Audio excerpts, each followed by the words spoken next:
ವಿಶ್ವ ಪರಿಸರ ದಿನಾಚರಣೆಯ ಅಂಗವಾಗಿ ಪಡೀಲ್ನ ಕೇಂಬ್ರಿಡ್ಜ್ ಇಂಟರ್ನ್ಯಾಷನಲ್ ಸ್ಕೂಲ್ನ ವತಿಯಿಂದ ಪ್ಲಾಸ್ಟಿಕ್ ವಿರೋಧಿ ಕ್ಯಾಂಪೇನ್ ನಗರದ ಪಂಪೆಲ್ ವೃತ್ತದ ಬಳಿ ನಡೆಯಿತು.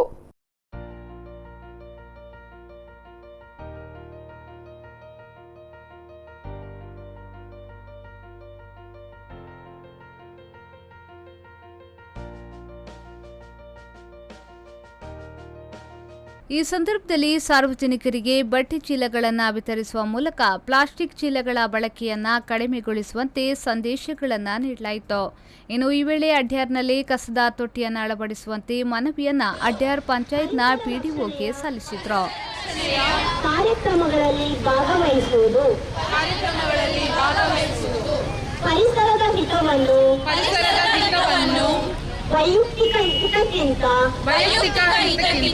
ಮೇಲಾಗಿ ಪರಿಗಣಿಸುವುದು. ಈ ಸ್ಕೂಲ್ನ ಮಕ್ಕಳೊಂದಿಗೆ ಇಲ್ಲಿಯ ಪ್ರಾಧ್ಯಾಪಕರು ಹಾಗೂ ಶಿಕ್ಷಕರು ಏನು ಇಲ್ಲಿ ಸೇರಿಕೊಂಡು ಈ ಜಾಥಾವನ್ನು ಏರ್ಪಡಿಸಿದ್ದಾರ ಅವರಿಗೆ ನನ್ನ ಅಭಿನಂದನೆ ಸಲ್ಲಿಸ್ತೇನೆ.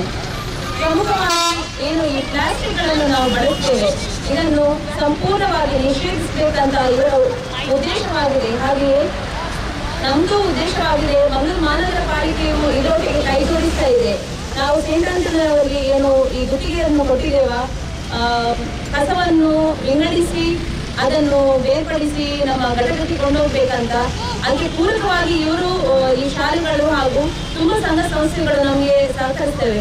ಕಾರ್ಯಕ್ರಮದ ಮುಖ್ಯ ಅತಿಥಿಗಳಾಗಿ ಮಂಗಳೂರು ಮಹಾನಗರ ಪಾಲಿಕೆಯ ಕಾರ್ಪೊರೇಟರ್ ಆಶಾ ಡಿಸಿಲ್ವಾ, ಶಾಲೆಯ ಪ್ರಾಂಶುಪಾಲೆ ಮೆರ್ಸಿ ರಘು, ಸಂಚಾಲಕಿ ಬಬಿತಾ ಸೂರಜ್ ಉಪಸ್ಥಿತರಿದ್ದರು.